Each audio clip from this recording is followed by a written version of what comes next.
Und jetzt, Smart Life Crew, schnallt euch an. Jetzt kommen wir zum meiner Meinung nach genialsten Teil dieses Videos.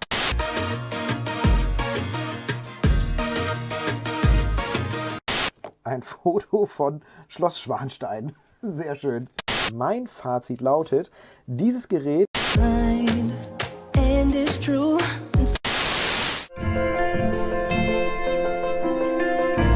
Hallo ihr Lieben und herzlich willkommen und ein herzliches Smart Life Crew High Five an alle Smart Life Crew-Mitglieder. Schön, dass ihr wieder dabei seid.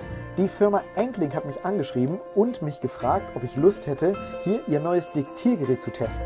Und da habe ich gesagt, natürlich habe ich dazu Lust, schickt mir das mal her. Und jetzt habe ich sie in den Händen. Ich bin mal ganz gespannt. Wir werden uns anschauen, was ist in der Verpackung drin, was für einen Eindruck macht das Gerät auf mich, wie ist die Soundqualität und dann gibt es natürlich auch noch ein Fazit. Und ganz zum Schluss gibt es dann auch noch ein Gewinnspiel, denn AngLink verlost 5 dieser Diktiergeräte und was ihr dafür tun müsst, das erfahrt ihr am Ende des Videos. Also auf jeden Fall dranbleiben und jetzt geht's los. Wollen wir doch mal schauen, was sich hier in der Verpackung verbirgt. Also, das Ganze macht schon mal einen recht wertigen Eindruck, sieht auch gut verpackt aus, schick, schick auf jeden Fall. Und das wirkt tatsächlich sehr schwer, also es ist, wiegt unheimlich. Es hat eine Glasrückwand, das sieht auch sehr gut aus. Warte mal, dafür schalte ich euch hier wieder mal zurück auf dieses Ding. Das hat eine Glasrückwand, das sieht wirklich gut aus, ist aus Metall und macht wirklich einen sehr wertigen Eindruck. Ich bin wirklich überrascht. Was haben wir dann noch hier in der Verpackung? Ladekabel und ein User Guide und ein Foto von Schloss Schwanstein. Sehr schön. So, das alles packen wir mal weg hier. Schloss Schwanstein stelle ich mir mal hier hin und schauen wir uns das Gerät doch mal näher an. Und zwar haben wir hier vorne ein LCD-Display. Wenn ich das Diktiergerät einschalte, dann sehen wir hier schon in sehr hoher Qualität, sehen wir da die Einstellungen, wobei für ein Diktiergerät geht das meiner Meinung nach. Es ist sehr simpel, aber auf jeden Fall gut. Und wenn ich das hier so klappe, dann seht ihr auch, der Blickwinkel ist jetzt auch nicht der dollste. Das schwenkt dann halt hier gleich ins Schwarz-Weiße, also schwenkt komplett um. Das heißt, man kann es im Grunde vernünftig eigentlich nur direkt frontal betrachten. Aber, wie gesagt, ich wiederhole nochmal, das ist ein Diktiergerät und das ist halt nur eine Kontrolle, damit man sieht, was hier überhaupt gerade passiert. Schauen wir uns also mal weiter an, wie das Gerät so aufgebaut ist. Und zwar haben wir hier vorne die Aufnahmetaste, also hier eine Aufnahmetaste. Jetzt schaltet sich gerade wieder aus, denn nach ein paar Sekunden, wenn ihr nichts macht, dann schaltet es in den Stromsparmodus, was ich ganz gut finde. Und hier habt ihr auf jeden Fall die Aufnahmetaste, dann die Play-Taste daneben und hier drunter die Balken für Vor- und Zurück. Und hier oben habt ihr 2 Löcher, wo ihr reinsprechen könnt, wo die Mikrofone sind. Das ist hier oben auch nochmal eine Aussparung für die Mikrofone. Also da spricht man dann rein. Auf der linken Seite, nein, auf der geräterechten Seite habt ihr den Ein- und Ausschalter und eine Laut-Leise-Wippe. Und auf der gerätlinken Seite habt ihr, das mache ich jetzt mal so hier, wir machen es so rum, dann könnt ihr es sogar richtig rumsehen, habt ihr einen Slot für eine Micro-SD-Karte, dann hier diesen AB-Schalter, da könnt ihr so einen Loop erzeugen. Ihr könnt also, wenn ihr euch später irgendetwas anhört, könnt ihr euch die Stelle dadurch dann markieren, dass ihr von A nach B immer wieder das Gleiche wiedergibt. Und ihr habt die M-Taste, das ist die Menü-Taste, damit kommt ihr mal wieder zurück ins Menü. Und hier die Möglichkeit, das Ganze aufzuladen über den Micro-USB-Anschluss. Auf der Rückseite seht ihr gar nichts. Da ist halt, oh, das ist ein bisschen schmierig hier schon. Guck mal, das geht sehr, sehr schnell. Aber das ist halt eine Rückseite wie bei einem iPhone, eine Glasrückseite. und auf der Unterseite habt ihr nichts. Fast hätte ich vergessen, die Oberseite hat hier noch 2 Löcher und da könnt ihr in der Bedienungsanleitung, wo habe ich die versteckt? Hier habe ich die versteckt. Da könnt ihr in der Bedienungsanleitung sehen, jetzt wird es im Hintergrund ganz dunkel, weil die Bedienungsanleitung so weiß ist, dass ihr bei der Nummer 6 und der Nummer 7 jeweils entweder einen Kopfhöreranschluss, der ist hier auf der rechten Seite, auf der gerätrechten Seite, und einen Mikrofonanschluss auf der gerätelinken Seite habt. Das ist das ganze Gerät. Jetzt werden wir das Ganze mal etwas näher unter die Lupe nehmen und schauen uns mal an, was dieses kleine Schätzchen kann und wie die Tonqualität ist. Schauen wir uns als erstes mal die Sachen an, die sich hier im Menü verbergen. Und zwar haben wir da als erstes diese Musikfunktion. Das heißt, ihr könnt das ganze Gerät hier auch als MP3-Player benutzen. Dann haben wir den Voice Recorder, das heißt logischerweise hier die Diktiergerätfunktion. Dann habt ihr noch einen extra Ordner für E-Books, dass ihr da E-Books ablegen könnt und hören könnt. Und ihr habt dann hier noch, was ist das? Everyday? What? Folder View, das wollte ich euch zeigen. Und da könnt ihr dann direkt sehen, welche Dateien auf dem Gerät gespeichert sind. Dann gibt es noch die Settings. Und das war's, weil wenn wir dann nochmal drücken, kommen wir wieder zurück zur Musik. Das ist also schon mal recht übersichtlich und dann testen wir doch mal die Hauptfunktion, nämlich die Klangqualität, wenn wir hier irgendwie was aufnehmen.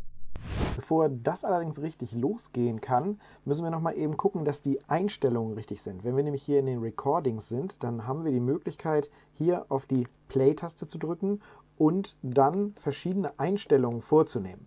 Und da gibt es als erstes die Recording Library, das heißt, an der Stelle könnt ihr das Ganze dann auch wieder abhören, was ihr aufgenommen habt. Dann könnt ihr das Format auswählen, in dem ihr aufnehmt, das PCM-Format oder als MP3.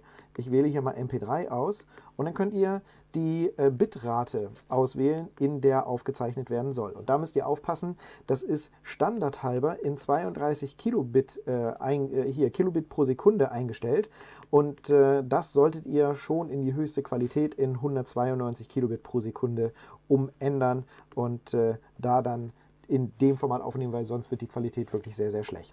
Wir fangen mal an mit einer Aufnahme und schauen mal, wie lange es dauert, wenn ich hier auf Aufnahme drücke, bis das Gerät tatsächlich dann aktiv ist. Also 21, 22, 23, 24, 25, 26, ungefähr 5 bis 6 Sekunden dauert es, bis es eure Sprache aufnimmt.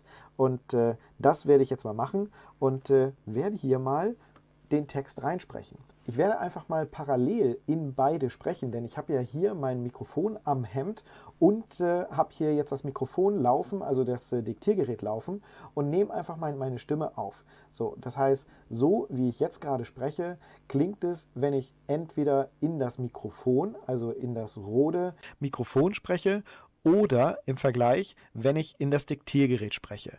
Und ich bin mal gespannt, welche Qualität das Ganze haben wird und ob es zum Beispiel die gleiche Lautstärke hat, denn ich werde das Ganze mal in der Lautstärke nicht verändern, sondern einfach so lassen, wie es jetzt gerade ist. Jetzt habe ich mal das rote Mikrofon an das Diktiergerät angeschlossen und hier den Input auf Line-In gestellt. Das heißt, ihr hört direkt, wie dieses Diktiergerät aufnimmt, wenn es eine externe Quelle angeschlossen hat. Nach diesen 3 Versuchen werden wir jetzt noch einen letzten machen und zwar werde ich Musik aufnehmen mit dem Diktiergerät und zwar werde ich hier meine Lautsprecherboxen, da halte ich das Diktiergerät ran und werde Musik abspielen und dann schauen wir mal, wie die Qualität ist, wenn das Diktiergerät also zum Beispiel auf einem Konzert oder so Musik aufnehmen würde. Also Soundcheck, wenn wir Musik mit dem Diktiergerät aufnehmen. Dafür wechsle ich mal hier in den Browser und dann lege ich hier mal los und drücke auf Play und dann werden wir mal hören.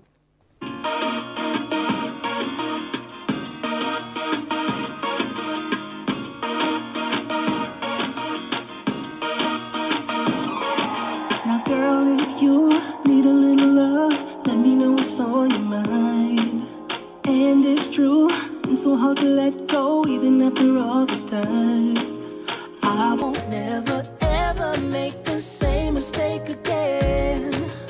I'll be waiting for you, so just tell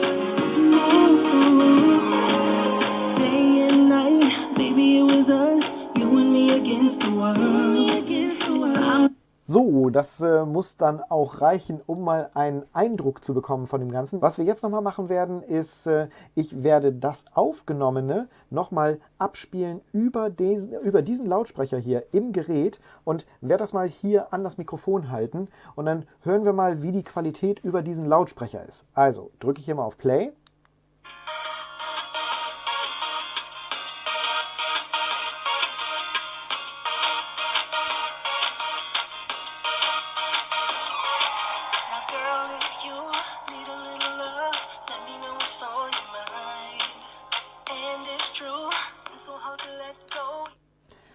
Die Qualität, finde ich, ist absolut in Ordnung für ein Diktiergerät, weil das ist halt ein ganz kleiner Kontrolllautsprecher einfach nur. Das könnt ihr natürlich nicht benutzen, um irgendwo in den Öfis euch hinzusetzen mit dem Handy oder halt mit diesem MP3-Player und da ordentlich alle beschallen. Dafür ist es nicht gedacht. Das ist halt ein Kontrolllautsprecher, um zu hören, was habe ich da gerade aufgenommen, und dafür ist der absolut in Ordnung. Also kommen wir zum Fazit.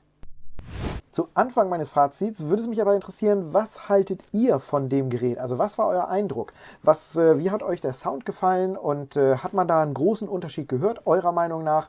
Schreibt das mal in die Kommentare und lasst uns da mal drüber diskutieren. Meine Meinung kennt ihr jetzt gleich, denn mein Fazit lautet, dieses Gerät macht wirklich was her. Denn für 21,99 €, das es aktuell kostet bei Amazon, kann man da nichts falsch machen, finde ich. Die Verarbeitung ist super gut. Die ist sogar sehr schwer, die Verarbeitung, wie man sagt. Schwere Qualität, denn das ist zwar ein Magnesiumgehäuse, aber durch diese Glasrückwand und vielleicht ist sogar irgendwie ein bisschen Metall verbaut, macht das ganze Gewicht technisch wirklich was her. Es wiegt 95,3 Gramm, ist damit wirklich nicht das leichteste. Mein Sony-Diktiergerät, für 50 € habe ich das gekauft, ist um einiges leichter. Und wenn ihr also was Wertiges in der Hand sucht, dann habt ihr auf jeden Fall hier das richtige Gerät gefunden. Die Aufnahmequalität finde ich okay. Man hört ein bisschen die Kompression, gerade auch der Stimme. Aber wenn man irgendwie Notizen aufnehmen möchte, kurz mal eben was reinsprechen möchte oder ein Interview machen möchte als Gedächtnisstütze, also einfach damit man weiß, was hat der Gegenüber gesagt, dann reicht das absolut aus. Und wenn man ein externes Mikrofon hat, das man dann anschließt, ist die Qualität, wie ihr gehört habt, noch um einiges besser. Und das kann man, finde ich, ganz normal benutzen, um mal eben irgendwas aufzunehmen und ein Interview zu führen zum Beispiel. Das Einzige, was natürlich keine super gute Qualität hat, ist hier der Lautsprecher. Der reicht, wie gesagt, meiner Meinung nach vollkommen aus, um zu kontrollieren, was man gerade aufgenommen hat. Aber wofür es halt nicht ausreicht, ist, um eine Party zu beschallen oder irgendwas, weil das ist zwar ein MP3-Player, aber macht nur Sinn, wenn man ihn mit einem Kopfhörer benutzt, also wenn man hier den Kopfhörer anschließt und dann die Musik des MP3 über Kopfhörer hört und nicht über diesen Lautsprecher. So ihr Lieben, kommen wir zum meiner Meinung nach genialsten Teil dieses Videos, denn jetzt gibt es was zu gewinnen. AngLink hat 5 dieser Diktiergeräte ausgelobt für unsere Smartlife-Crew und 5 von euch können also so ein Gerät gewinnen. Ihr müsst dafür 2 Sachen machen und das werde ich unten auch nochmal in die Beschreibung packen, dann könnt ihr euch das da durchlesen. Ihr müsst euch auf der Facebook-Seite anmelden und zwar lautet die Adresse facebook.com/anglink.fans.de und ihr müsst auf der Homepage den Newsletter abonnieren. Der Newsletter, über den werdet ihr dann benachrichtigt, wenn ihr gewonnen habt. Das Gewinnspiel geht bis zum 16.06.2018. Wenn ihr also dieses Video jetzt erst nach dem 16.06. guckt, dann tut es mir leid, dann seid ihr raus. Und dann schon mal vorweg mein Tipp, abonniert den Kanal und aktiviert die Glocke, weil dann kriegt ihr jedes Mal rechtzeitig eine Benachrichtigung, wenn ich ein Video hochlade. Und dann kriegt ihr vor allen Dingen auch rechtzeitig die Chance zu gewinnen. Bis zum 16.06. müsst ihr also das beides gemacht haben und euch dann 24 Stunden noch weiter gedulden, denn AngLink ermittelt dann die Gewinner und schreibt euch an. Wenn ihr euch innerhalb von 24 Stunden, nachdem AngLink euch angeschrieben habt, nicht zurückmeldet, dann wird ein neuer Gewinner ausgelobt und dann gewinnt ihr leider nichts. Also behaltet auf jeden Fall euren Spam-Ordner und den Posteingang im Auge, ob ihr dann am 17. bis maximal 18. eine E-Mail bekommen habt und antwortet dann darauf. Ich drücke euch auf jeden Fall die Daumen und wenn euch das Video gefallen hat, dann gebt mir gerne einen Daumen nach oben. Schreibt mal in die Kommentare, ob ihr vielleicht gewonnen habt, weil das würde mich auf jeden Fall interessieren. Und wenn ihr dann, wie gesagt, dieses Video abonniert und die Glocke aktiviert, dann sehen wir uns beim nächsten Mal. Ich freue mich auf euch. Smart Life Crew High Five. Bis dann. And it's true, and so hard to let go even after all this time. I won't never